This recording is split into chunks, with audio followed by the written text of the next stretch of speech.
오늘은 요셉의 믿음과 생활에 대해서 우리가 살펴보면서 은혜 받고자 합니다. 제가 지난 몇 주일 동안 율법과 모든 선지자의 최고가 되는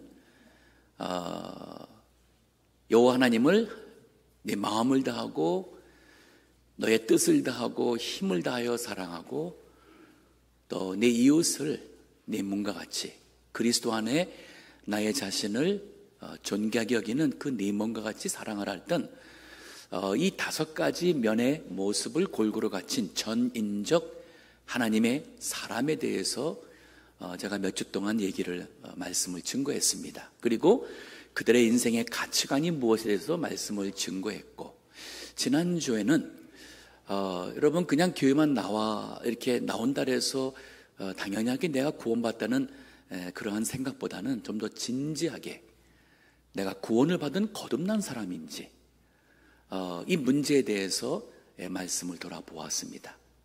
오늘 요셉을 제가 고른 이유는 우리의 신앙의 모델이에요. 지금까지 제가 했던 얘기들을 소위 말해서 실제로 살았고, 그리고 그러한 인생이 어떠한 것인지를 오늘 본문을 통해서, 그리고 다음 주 말씀을 보고자 합니다. 자, 오늘 본문의 시작은 요셉이 애굽의 노예로 노예로 팔려간 것으로 시작이 됩니다. 1절에 이렇게 시작하죠. 요셉이 이끌려 애굽에 내려가매 바로의 신하 시위대장 애굽 사람 보디발이 그를 그리로 데려간 이스마엘 사람의 손에서 그를 산이라. 애굽 이방 땅에 노예가 된 요셉에 대해서 먼저 생각해 봅니다. 한번 우리가 요셉이라고 생각해 보십시다. 이제 나이 17살 이제 소년입니다. 소년. 그때까지는 그저 아버지의 사랑을 독차지하며 응석 부리던 그러한 참 철없는 그러한 아들이라 볼 수 있어요. 근데 너무 사랑을 받다 보니까 형들이 시기 질투해서 그만 미워했고, 그리고 동생을 죽이려고 했어요. 다행히도 하나님께서 죽음은 면하게 했지만은 형들이 돈을 받고 은 20개 요셉을 팔아버립니다. 그리고 그들은 요셉을 노예로 삼았습니다. 당시에는 노예 제도가 있었어요. 노예라는 것은 주인의 재산의 일부입니다. 살 수 있고 팔 수 있고 때릴 수 있고 죽여도 법적인 책임을 지지 않을 수 있는 그러한 시대였습니다. 그러면 요셉이 애굽의 노예로 내려갔으면 그 이집트 말을 모르지 않습니까? 거기에 문화도 모르죠. 아는 사람도 하나도 없죠. 지켜줄 수 있는 가족도 친구도 없죠. 이러한 요셉이 지금 있는 이 이방 땅에서의 노예된 것은 정말 절망적인 상황이라 할 수 있습니다. 그 상황은 절망적이었고, 그 마음이라도 편해야 되는데 그 마음은 형들에게 팔림을 받은 그 상처, 분노, 미움, 얼마나 상상하기 힘들겠습니까? 창세기 42장 21절 22절을 보게 되면은 우리가 약간 좀 상상할 수 있어요. 그 당시에 요셉이 형들에게 어떤 말을 했을지 상상할 수 있는 구절이 있습니다. 이거는 이제 형들이 나중에 요셉 앞에 서게 되고, 그리고 요셉이 형들인 것을 알아봤지만은 형들의 모습이 과거처럼 동생을 미워하고 시기하고 잘못을 깨닫지 못하고 있는지, 아니면 형들이 그들의 잘못을 깨닫고 있는지를 알아보기 위해서 요셉이 자신을 드러내지 않고 그 형들을 감옥에 3일 동안 감춥니다. 그리고 그들의 대화를 엿듣습니다. 근데 그들의 대화가 이거예요. 보세요. 창세기 42장 21절에 보니까 그들이 서로 말하되, 형들입니다, 우리가 아우의 일로 인하여 범죄하였도다. 동생의 일로 인해서 우리가 지금 오해받고, 그리고 이 애굽에서 감옥에 갇혀도다. 그러면서 그가, 요셉이 우리에게 애걸할 때에, 이 애걸한다는 것은 우리 영어로 보면 begging이에요. 우리 begging은 뭐냐면은 제발 막 비는 거예요. 이 애걸할 때에 그 마음의 괴로움을 보고도 듣지 아니하였으므로 이 괴로움이 우리에게 임하였더라. 지금 세월이 지금 20년이 넘는 시간이 지났습니다. 한 22년이 지났어요. 근데 그런데도 불구하고 형들의 마음속에는 그때의 그 동생 요셉이 애걸하며 형님들 저 살려주세요. 저 죽고 싶지 않아요. 저 팔지 마세요. 저 종으로 살 수 없어요. 아버지, 형, 막 부르짖으면서 막 손발하면서 우는 그 모습을 한번 상상해 보세요. 그럼에도 불구하고 은 20에 팔아넘겼던 그 형들, 요셉의 마음속에 영원히 잊지 못하고 용서하지 못할 모습으로 남아 있을 겁니다. 그 상처가 있는 요셉이었어요. 관계에서의 그 상처, 또 상황적으로 노예라는 그 절망. 혹시나 이 가운데 지금까지 살아오면서 받은 상처나 또 내가 살아왔던 아니면 지금 있는 상황 때문에 여전히 내 마음속에는 쓴뿌리가 있고 분노가 있고 증오가 있고 용서하지 못함이 있고, 그래서 나는 내가 지금 이 모든 것은 누구 때문이야 하는 그러한 생각으로 아직도 마음의 평화가 없고 그리스도 안에서 고침받지 못한 마음으로서 사신 분이 계시다면 그는 본인만 괴로운 게 아니라 아마 가족들도 괴롭게 할 것이고, 아마 본인이 직장 생활할 때나 이 세상 살아가는데 교회 생활에서도 자꾸 부딪히고 문제가 있을 거예요. 자, 요셉을 보면은 죄송하지만 여러분이 어떠한 고생이나 어떠한 상처를 받았어도 아마 비교가 안 될 거라 생각이 듭니다. 우리도 이민자입니다. 여기 와서 서글픈 일 많이 당했을 거예요. 말이 안 통하죠. 아는 사람도 없죠. 얼마나 서글픈. 그러나 그 인종차별 당한 것은 요셉이 노예로서 애굽에서 당한 것과 비교할 수 없어요. 비교할 수 없습니다. 그러면 왜 하나님께서는 하나님의 사랑하는 아들을 그렇게 어려운 환경에 있게 하시는가? 자, 이거를 신앙적으로 보게 되면 요셉은 의지할 분은 여호와 하나님밖에 없는 상황이었어요. 아마 그때까지 요셉은 조금 힘든 일이 있고 속상한 일이 있으면 아버지한테 가가지고 아버지 하면서 고자질도 하고 이렇게 응석을 떨면서 아버지의 이렇게 보호나 위로도 받아가면서 살아왔을지 모릅니다. 그러나 그럴 만한 분은 전혀 없는 하나님밖에 없는 상황이었고, 그래서 그가 하나님을 바라보며 기도하며, 그리고 아버지가 사랑하고 그렇게 참 헌신적으로 믿었던 여호와 하나님에 대해서 그의 마음속에 떠올렸을 겁니다. 그 할아버지 이삭, 그리고 증조 할아버지 되는 아브라함 때부터 믿었던 여호와 하나님, 그리고 아버지를 통해서 들었던 그 하나님의 말씀들을 그가 조목조목 생각하며 그 마음속에 그것을 붙잡고 하나님께 기도했을 겁니다. 하나님께서 또 이러한 때를 위해서 요셉으로 하여금 2번 꿈을 꾸게 하셨죠. 그 꿈을 통해서 요셉은 항상 그 꿈이 무엇일까, 그것이 과연 현실이 될 것인가 하는 나름대로의 소망을 가질 수 있도록 하나님이 도와주셨어요. 자, 믿음이 무엇인가요? 사람들은 믿음의 중요한 2 요소를 잘 모르세요. 하나는 믿음이라는 것은 신앙심이 있습니다. 얼마나 내가 믿음에서 흔들리지 않고 정말 열정적으로 내가 믿는 이 신앙심이 있는데, 그 신앙심보다 더 중요한 것은 뭐냐면은 누구를 믿냐는 믿음의 대상이에요. 믿음의 대상이에요. 맹신을 믿는 사람들도 있고 미신을 믿는 사람들도 있고 잘못된 우상을 믿는 사람들도 있어요. 그러나 그들은 그 믿음, 신앙심 때문에 구원받지 못합니다. 위로받지 못하고 그들은 하나님의 복을 받지 못해요. 신앙심보다 중요한 것은 내가 믿는 여호와 하나님, 믿음의 대상자가 더 중요한 거예요. 그러면 요셉이 그 그 여호와 하나님을 믿었는데 그 믿는 믿음이 무엇입니까? 우리 성경에 나오는 그 여호와 하나님은 어떤 분이세요? 전능하신 하나님, Almighty God, 모든 것을 창조하신 하나님.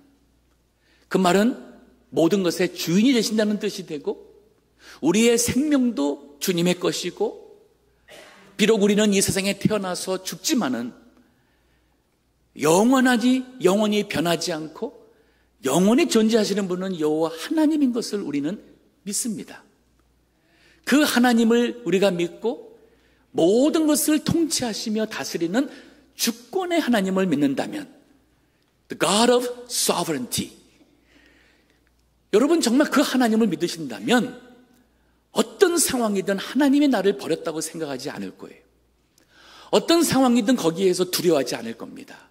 원망하고 미워하고 불평하고 사납게 맞서서 싸우며 내 마음을 닫으며 살지 않을 거예요.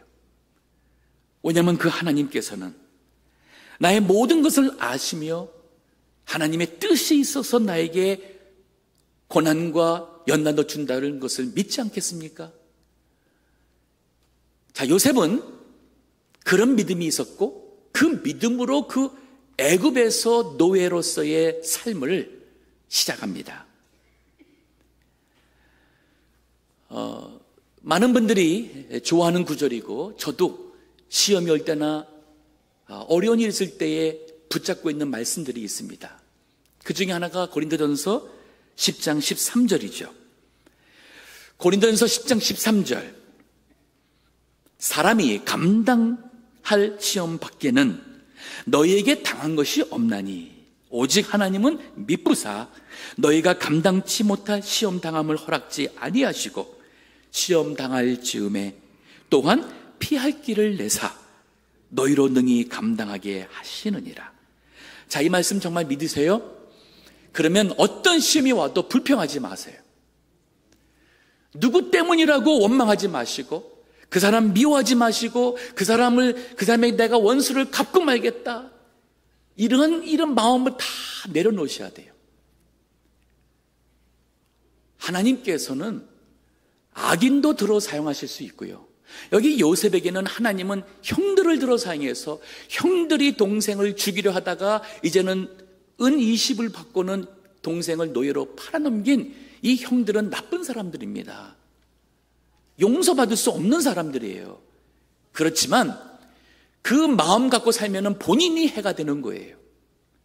왜 본인 스스로가 불쌍한 사람, 희생자, 본인 스스로가 그렇게 나쁜 사람, 마음이 좁은 사람, 하나님을 믿지 못하는 사람, 본인 스스로가 왜 불행한 사람으로 만들어 가시는가요?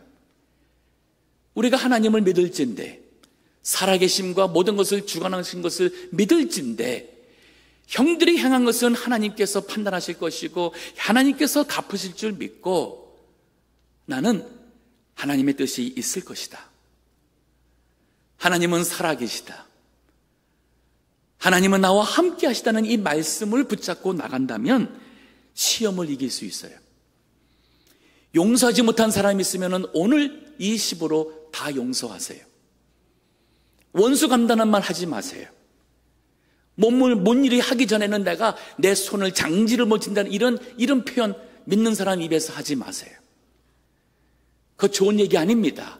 본인이 대단하게 강한 것처럼 본인이 아주 그 의지를 이루게라 말겠다는 그러한 모습을 보이는 것 같은 말이지만 그건 세상 사람들이 하는 것이고, 사람은 하나님의 뜻이 아니면 아무것도 할 수 없습니다.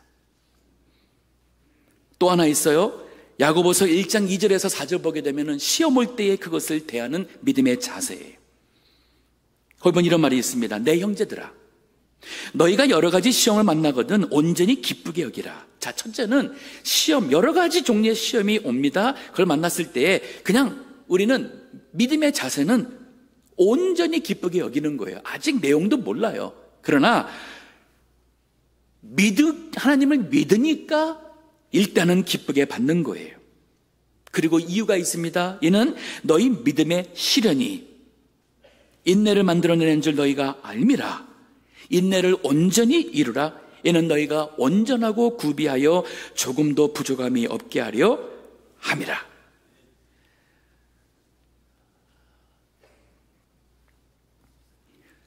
어저께 저희 교회가 Seed Education, 한국말로 한다면은 씨앗 교육 토요 학교를 시작했습니다. 저희 교회의 비전과 꿈은 다음 세대를 위해서 훌륭한 사람을 양육하고 키우는 것이 우리 교회의 기도 제목이며 꿈과 비전입니다. 하나님의 사람이 나와서 목사도 될 수 있고 선교사도 될 수 있고 신학자도 나올 수 있고 아니 평신도라 할지라도 훌륭한 믿음의 사람이 우리 이민교회의 미래를 이어갈 수 있고 이민교회의 미래를 책임지고 끌어갈 수 있는 리더가 나와야 되는 것이고 세상에 나가서 요셉과 같은 사람이 총리가 되고 요셉과 같은 훌륭한 사람들이 나와야 되는 거예요. 근데 그거 그냥 되는 거 아니에요. 그냥 되는 거 아니에요. 저희가 토요학교를 한다 할 때에 토요학교는 것은 이제 시작에 불과합니다. 인성교육을 합니다. 인성교육이라는 것은 학교에서나 세상에서는 다 머리에 유익한 지적인 공부는 어디서나 할 수 있어요. 명문대학교, 사립대학교 가면은 더 잘 배울 수 있습니다. 그러나 세상을 이끌어가는 훌륭한 사람은 바로 그 사람의 됨됨이에요. The person who that person is. 즉 사람이 바르게 되지 못하면 훌륭한 사람이 될 수가 없는 거예요. 그래서 인성교육을 하는 겁니다. 우리 아이들이 2세입니다. 자신이 코리안 아메리칸으로서의 그리스도 안에서 나는 과연 누구인가? 이 자신의 정체성에 대한 긍정적이고 이해가 많을수록 그들은 EQ가 높아지는 것이요, 즉 감성지수가 높아지는 것이요, 그들이 세상 나가서 위험이나 어려움이나 또 큰 도전이 있을 때도 더욱 강한 사람이 될 수 있는 것은 EQ가 강한 거예요. 그 강한 것은 자신이 누구인지라는 이 아이덴티티, 정체성이 분명한 우리 사람들이 그것을 감당하게 됩니다. 그래서 우리가 한글 교육을 하는 거예요. 더 나가서 이들이 실력이 있어야 돼요. 그래서 스페셜 과목을 통해서 이 아이들에게 필요한 그러한 교육을 또 우리 보충 수업하듯이 하는 겁니다. 앞으로 이것이 더욱더 하나님께서 우리 교회에서 기도하고 추구하는 그러한 크리스천 학교로 자라나기를 바라면서 우선적으로 토요학교를 시작했고 기대한 것보다도 더 많은 호응이 있었습니다. 우리 교회 학생들보다 외부에서 더 많은 학생들이 왔습니다. 하지만 우리 부모님들이, 여기 계신 부모님들과 우리 성도님들은 다 요셉과 같은 꿈을 꾸셔야 돼요. 흙수저라고 불평하지 마시고요. 또 내 신분이 노예와 같이 그 누군가의 밑에서 내가 섬겨야 되는 위치라 해서 절망하지 마세요. 과거에 받은 상처랄까, 누구 때문에 내가 이 꼴이 되었고 나는 내 마음속에 쓴뿌리와 분노가 있다 해서 그거 가지고 자기 자신을 위로하지 마시고 변명하지 마세요. 요셉을 생각하세요. 요셉은 이러한 절망적인 상황과 관계에서 오는 용서할 수 없는 그러한 상처가 있었지만 그는 하나님을 의지했습니다. 우리도 이러한 연단을 통해서 요셉과 같은 훌륭한 사람으로 만들어져 가는 거예요. 내가 믿는 하나님, 그 하나님을 분명하게 붙잡고 어떠한 시험이 오고 어떠한 어려움이 와도 주저앉지 마세요. 포기하지 마세요. 그리고 원망하고 그리고 하나님을 등지지 마세요. 자, 오늘 본문에서 2절에서 6절의 말씀은 이제 노예임에도 불구하고 형통한 자가 된 요셉에 대해서 우리가 봅니다. 자, 2절을 보세요. 2절에 이렇게 말합니다. 여호와께서 모세와 함께 하심으로 그가 형통한 자가 되어. 자, 요셉이 형통한 자가 된 이유는, 그 비결은 여호와께서 요셉과 함께 했다 그랬습니다. 그리고 보시면은 그 주인 애굽 사람의 집에 있으니라는 말이 있어요. 그 주인이라는 얘기는 뭐냐면 요셉은 여전히 노예예요. 노예로서 주인 애굽 사람 밑에 집에 있는데도 그가 형통한 자가 된다는 겁니다.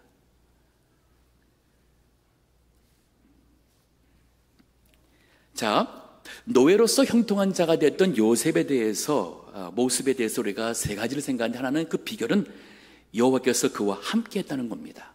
즉 하나님은 요셉을 버리지 않았습니다.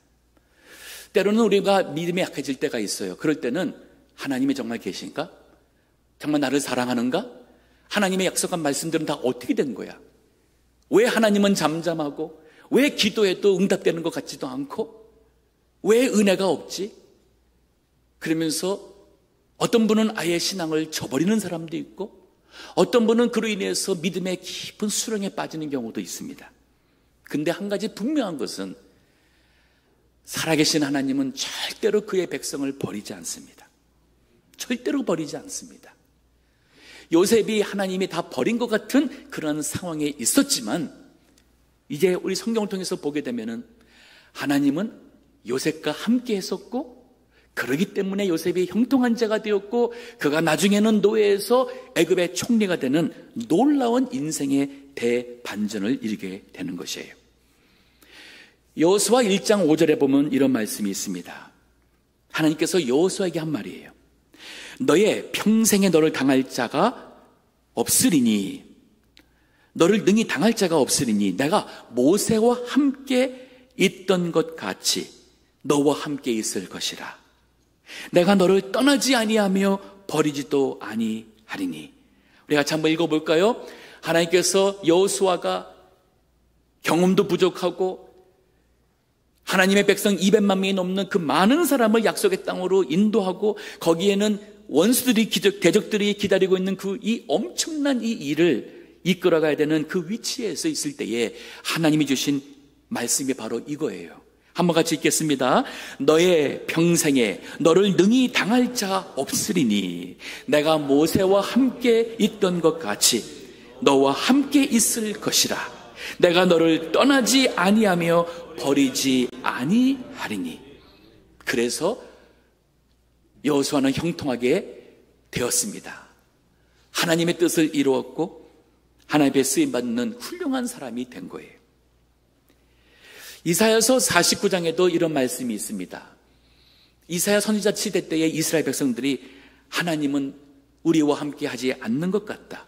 이방 사람들이 우리를 침략해서 우리를 무너뜨리고 우리를 포로 삼는 그런 상황을 보면서 왜 하나님은 우리를 저버리셨는가 하는 그 말씀이 있을 때에 이사야 49장 14절에 보면 이런 말이 있어요. 오직 시온이 이르기를, 여기 시온은 하나님의 백성입니다. 여호와께서 나를 버리시며 주께서 나를 잊으셨다 하였거니와 여인이 어찌 그 젖먹는 자식을 잊겠으며 자기 태에서 난 아들을 긍휼히 여기지 않겠느냐. 이 질문에 대한 대답은 결코 없을 겁니다. 근데 그들이 혹시 잊을지라도 나는 너를 잊지 아니할 것이라. 내가 너를 내 손바닥에 새겼고 너의 성벽이 항상 내 앞에 있나니. 하나님께서는 여러분과 저를 손바닥에 새기신다는 것은 어느 곳에 우리 손에 새기면 어디 가든지 이 글씨는 저희와 함께 있습니다. 마찬가지로 우리가 어디에 있든지 하나님은 우리와 함께 하시고 우리를 보호하신다는 거예요. 하나님께서 나를 사랑하시는 것은 내 어머니가 나를 사랑하는 것보다 더 사랑한다는 뜻입니다.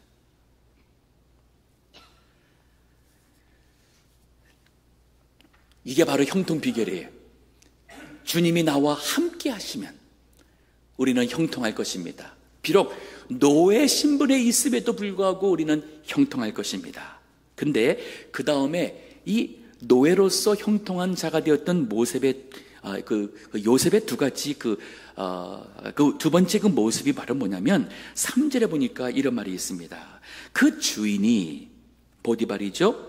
여호와께서 그와 함께 하심을 보며 주인이 보았어요. 또 여호와께서 그의 범사에 형통케 하심을 보았더라. 이게 중요한 거예요. 이 보디발은 여호와 하나님을 모르던 사람이고 세상 사람입니다. 근데 그런 사람이 요셉을 가까이 보면서 요셉과 함께 하시는 여호와 하나님을 본 거예요. 이 말은 여러분이 직장에 갔든 아니면 결혼해서 이제 뭐 부부 생활을 하든 여러분이 누구를 만나든 어디에 가든 여러분 곁에 있는 사람이 예수 그리스도가 당신과 함께 하는구나. 그 성부 하나님 여호와께서 당신과 함께 하는구나. 그래서 당신이 하는 모든 일마다 형통하며 하나님이 지켜주시며 인도하시며 복 주는 것을 내가 보노라 하는 고백과 똑같은 것이었습니다. 이게 참 중요해요. 이게 왜 중요하냐면요. 자, 요셉이 애굽에 처음에 갔을 때 이집트 말도 몰랐잖아요.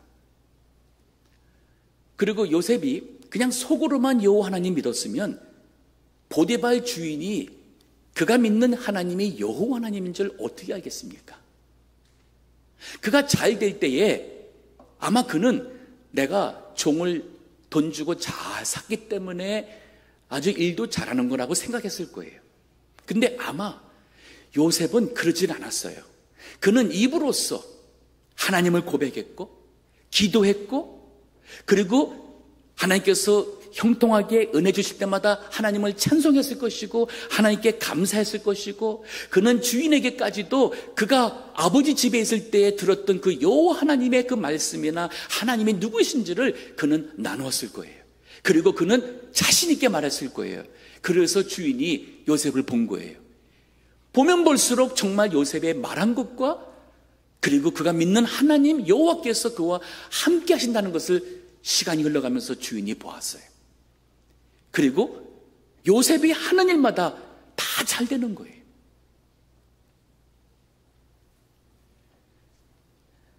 성경에 보게 되면은 이러한 이러한 일들이 여러 사람에게 일어났습니다.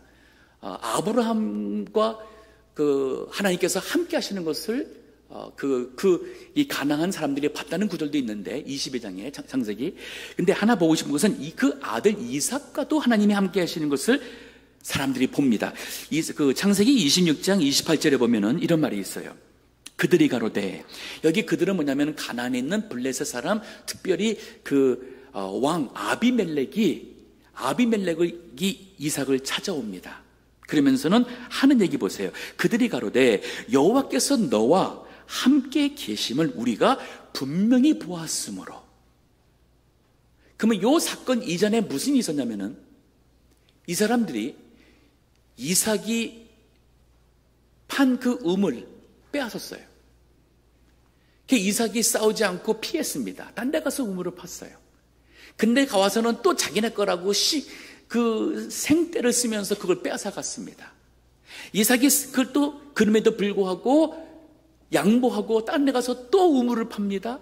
또 와서 빼앗습니다. 또 다른 데 가서 할 때 비로소 그들이 더 이상 하질 않았어요. 근데 그 다음에 농사를 지었는데 이삭의 그 농사는 100배의 수확을 하는 것을 그들이 봅니다. 아마 이삭이 그들에게 양보할 때 그랬을 거예요. 당신들이 이것을 빼앗아 가도 나에게 복 주시는 분은 여호와 하나님이시기 때문에 그분이 우리를 지켜주실 것이고 우리에게 새로운 우물을 주실 것이라고 그는 분명히 말했을 겁니다. 그렇기 때문에 이 모든 일이 지난 것을 보고서는 이 블레셋 그리고 아비멜렉이라는 이 이방 사람이 와서 하는 얘기가 여호와께서 너와 함께 계심을 우리가 분명히 보았으므로 우리의 사이 곧 우리와 너 사이에 맹세를 세워 너와 계약을 맺으리라. 피스 트리티를 맺자는 거예요. 우리 서로 이제 뭐냐면 위협을 느끼는 거예요. 하나님이 그와 함께 계시니까 두려운 거예요. 그러면서 하는 얘기 보세요. 너는 우리를 해하지 말라. 너는 우리를 해하지 말라. 이는 우리가 너를 범하지 아니하고 선한 일만 네게 행하며 또 너를 평안히 가게 하였음이니라. 이거는 거짓말이에요. 하지만 그들이 와서 이렇게 말도 안 되는 어거지로서 말하지만 상관없습니다. 상관없어요. 왜냐하면 그들이 말한 것처럼 이제 너는 여호와께 복을 받는 자니라. 우리 성도님들이 세상에 나가서 세상 사람들이 우리를 볼 때마다 예수님을 볼 수 있고 하나님이 우리와 함께함을 볼 수 있게 되는 것이 중요한 거예요. 근데 우리 성도님들이 세상에 나가서 그 반대로 살아가게 되면 어떻게 되겠어요? 우리 예수님, 하나님 욕먹이잖아요. 교회 다니던 사람들도 우리의 말과 행동으로 인해서 상처받아서 교회 떠나는 일이 생기지 않습니까? 그 반대가 돼야 되는데, 예수님이 제자들에게 가르친 말씀 중에 너희는 세상의 빛이라 그랬죠. 근데 그 세상의 빛이 되라가면서 마태복음 5장 16절에 보면 이런 말을 합니다. 이같이 너희 빛을 사람 앞에 비추게 하여 저희로 너희 착한 행실을 보고, 즉 우리가 세상의 빛으로 사는 것은 착한 행실을 보이는 거예요. 말을 선하게 하는 겁니다. 용서하는 겁니다. 원수 맺지 않는 것입니다. 욕심 부리지 않는 것입니다. 다른 사람을 해하지 않는 것이에요. 하나님이 욕먹을까 봐 내가 손해볼지언정 참는 것이고 손해보는 것이에요. 근데 그 착한 행실을 보고 하늘에 계신 너희 아버지께 영광을 돌리게 하라고 예수님이 교훈하셨어요. 이게 바로 요셉의 믿음이고 생활입니다. 저희 교회 오신 분들 중에 저희 교회 성도님으로 인해서 오신 분들이 있어요. 즉 우리 성도님들이 믿음 생활을 잘하는 모습 때문에 오신 거예요. 얼마나 감사한지 모르겠습니다. 한 분이 오셔서요, 한 1년, 2년 전에 오신 분이에요. 지금도 교회 잘 나오십니다. 이 자리에 아마 계실 거예요. 그분이 저희 교회 어떤 분을 통해서 큰 도움을 받았습니다. 보편적으로 그런 도움 받으면은 꽤 많은 보상을 요구를 할 거예요. 그런데 그래서 보상을 주려고 했는데 그걸 거절했어요. 그리고 순수한 하나님의 사랑으로, 믿음으로 그 도움을 줬어요. 선한 일을 했습니다. 그러니까 감동을 먹었어요. 이렇게 믿는 사람이 요즘에 있는가? 어느 교회 다니시는가? 그래서 나도 그 교회 가고 싶다 해서 오신 거예요. 요즘에 전도 안 된다고 합니다. 그렇습니다. 우리가 전도 안 해서가 아닌 것 같아요. 전도하는 우리의 말과 우리의 생활이 다른 거예요. 요셉인들 원망하지 않을 수가 있겠습니까? 아마 웬만하면은 그 입 얘기할 때마다 욕이 나왔을 거예요. 형들로 인해서 분노가 쌓여가지고 아마 욕이 나왔을 거예요. 이놈의 세상, 아마 그냥 그런 같은 그냥 악이 가득 찬 모습으로 그런 인격자로 살아갈 수 있어도 우리는 다 이해할 수 있을 만큼 요셉은 분통한 자에 있지 않았습니까? 근데 하나님 믿는 사람들은 그런 거 아니에요. 우리는 안 그럽니다. 왜냐하면 우리는 살아계시고 모든 것을 주관하시는 하나님을 믿잖아요.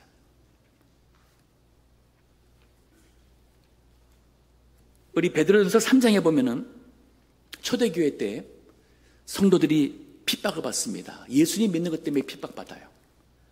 얼만큼 핍박이 심했냐면은 집도 뺏기고 쫓겨나게 되고 심지어는 돌에 맞아 죽고, 그 당시에 이 베드로전서 쓸 당시에는 로마 나라가 핍박을 해서 붙잡혀가게 되면은 황제에게 주라고 불러야 되는데 나의 주님은 예수님밖에 없습니다. 그것 때문에 사자의 밥이 되는 그러한 엄청난 박해가 있는 때였었어요. 그런데도 예수님을 부인하지 않는 성도들을 보고 세상의 사람들은 이상하게 생각할 거예요. 그리고 그들이 질문할 겁니다. 당신 미쳤소? 당신은 대체 무엇을 소망하기에 그러소? 라고 할 때에 준비할 말을 가지라는 거예요. 보세요. 베드로전서 3장 14절에 보면 이런 말이 있어요. 그러나 의를 위하여 고난을 받으면 복 있는 자니. 여기 의는 하나님의 의입니다. 하나님의 영광 위에서 사는 겁니다. 예수님 믿는 믿음으로 사는 것, 그로 인해서 고난받으면 복 있는 사람이에요. 내가 주님의 일 하다가 어려운 일 당하면 속상해하지 마세요. 낙심하지 마세요. 복 있는 자의 길을 가고 있는 것입니다. 저희의 두려움을 두려워하지 말며 소동치 말고 너희 마음에 그리스도를 주로 삼아, 즉 나의 주님은 예수님, 예수 그리스도라는 이것을 나의 다시 한번 확실하게 삼아 거룩하게 하고 너희 속에 있는 소망에 관한 이유를 묻는 자에게는 대답할 것을 항상 예비하되 온유와 두려움으로 하라고 합니다. 세상이 우리를 보고 있습니다. 그들에게 우리 하나님을 드러낼 수 있고 자랑할 수 있는 성도가 되어야 돼요. 자, 이 요셉의 이 신앙과 인생을 볼 때의 세 번째, 노예였지만 그가 형통한 자가 됐다는 그 말이 뭐냐면 그가 복을 받습니다. 어떠한 복 받는지 오늘 본문의 4절에서부터 봅니다. 요셉이 그 주인에게 은혜를 입어 섬김에. 자, 노예임에도 불구하고 주인이 요셉을 귀하게 여겼어요. 사랑했어요. 그 은혜를 베풉니다. 그가 요셉으로 가정 총무를 삼고 자기 소유를 다 그 손에 위임하니, 책임자로, 소위 말하면 우리 프로모션 된 거예요. 직장에서 우리 진급을 한 겁니다. 권위가 있어요. 다른 노예들을 다스릴 수 있고 다른 이 모든 일을 할 수 있는, 결정할 수 있는 그러한 일로 올라갔잖아요. 자, 그만큼 신임을 얻었습니다. 인정받았어요. 5절에 그가 요셉에게 자기 집과 그 모든 소유물을 주관하게 한 때부터 여호와께서 요셉을 위하여 그 애굽 사람의 집에 복을 내리심으로 여호와의 복이 그의 집과 밭에 있는 모든 소유에 미친지라. 요셉 때문에 그 집이 복을 받습니다. 여기 계신 우리 성도님들 때문에 우리 동부교회가 복을 받고 우리 동부교회에 있는 성도님 다른 교우들이 복을 받는다는 그 말과 똑같은 거예요. 여러분이 예수님 믿음으로써 결혼해가지고 그 시집이든 아니면 처갓집이든 그 집이 복을 받는 것과 똑같은 거예요. 6절에 보니 주인이 그 소유를 다 요셉의 손에 위임하고 자기 식료 외에는 간섭하지 아니하였더라. 얼마나 참 복된지 모르고 얼마나 멋있는 삶인지 모르겠어요. 우리 좀 이 세상에 꿈을 꿀 때에 이런 꿈을 좀 꾸면 어떻게 했습니까? 뭐 돈 남보다 더 많이 벌어가지고 남보다 더 큰 집 사고 뭐 더 좋은 차 사고 뭐 남들 보기에 그렇게 뭐 이거가 이 요셉이 받는 하나님이 주시는 복과 비교가 되겠어요? 아니잖아요. 우리는 그런 복을 위해 사는 사람들이 아닙니다. 자, 오늘 말씀을 이제 매듭을 짓는데 신명기 28장 1절에서부터 6절 말씀을 읽고자 합니다. 여기의 말씀은 하나님께서 모세를 통해서 약속의 땅에 들어가는 그 언약 백성에게 주신 약속의 말씀이에요. 하나님이 복을 주겠다고 하셨어요. 근데 어떠한 복인지를 한번 봅니다. 신명기 28장 1절입니다. 네가 네 하나님 여호와의 말씀을 삼가 듣고 내가 오늘날 네게 명하는 그 모든 명령을 지켜 행하면.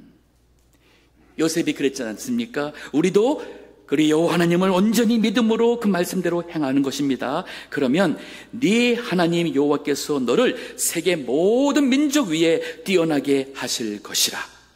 우리 동부교회에서 그러한 젊은이들이 많이 나와야겠고 우리 다음 세대들이 많이 나온 것을 우리는 기도하며 꿈꿉니다. 아니, 여러분이 또 그러한 사람이 될 수 있습니다. 2절에 보세요. 네가 네 하나님 여호와의 말씀을 순종하면 이 모든 복이 네게 임하며 네게 미치리니 성읍에서도 복을 받고 들에서도 복을 받을 것이며.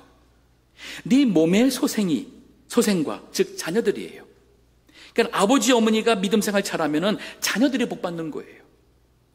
네 몸의 소생과 네 토지의 소산과 네 짐승의 새끼와 심지어는 가축들도 우양의 새끼가 복을 받을 것이며 네 광주리와 떡반죽 그릇이 복을 받을 것이며 네가 들어와도 복을 받고 나가도 복을 받을 것이니라. 형통한 자 요셉을 생각합니다. 애굽에서 신부는 여전히 노예였지만 하나님이 함께 하시기 때문에 그는 형통한 자가 되었고 복받는 자가 되었습니다. 이 시대의 요셉은 바로 여러분과 저예요. 괜찮습니다. 우리가 종이라도 괜찮아요. 노예의 신분과 같이 천한 자가 되었어도 괜찮습니다.